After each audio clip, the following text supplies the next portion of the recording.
ઉપરાંત સુરતમાં drugs peddler આરોપીના ઘર પર તંત્રએ તવાઈ બોલાવી। અહીં ભાટેના વિસ્તારની અંદર ડ્રગ્સ પેડલર શિવાના ઘરની તંત્ર દ્વારા તપાસ હાથ ધરવામાં આવી છે।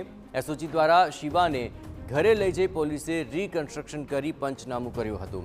સુરત કોર્પોરેશને પોલીસ સાથે મળી નોટિસ ઇસ્યુ કરી હતી। મકાનની કાયદેસરતા પુરવાર કરતા દસ્તાવેજ રજૂ કરવાનો આદેશ કરવામાં આવ્યો છે।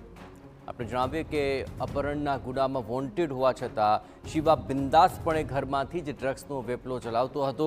પોલીસે તેને 12 લાખની કિંમતના 120 ગ્રામ એમડી ડ્રગ્સ, 2 લોડેડ પિસ્તોલ અને રોકડા 16 લાખ રૂપિયા સાથે ઝડપી લીધો હતો।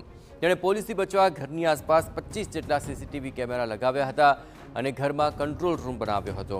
જોકે તેના ઝડપાયા બાદ પોલીસે તેની મિલકત સામે કાર્યવાહી કરી છે। તેના 2 માળના મકાનની કાયદેસરતા પુરવાર કરવા માટે સુરત કોર્પોરેશને પોલીસ સાથે જઈને નોટિસ ફટકારી છે।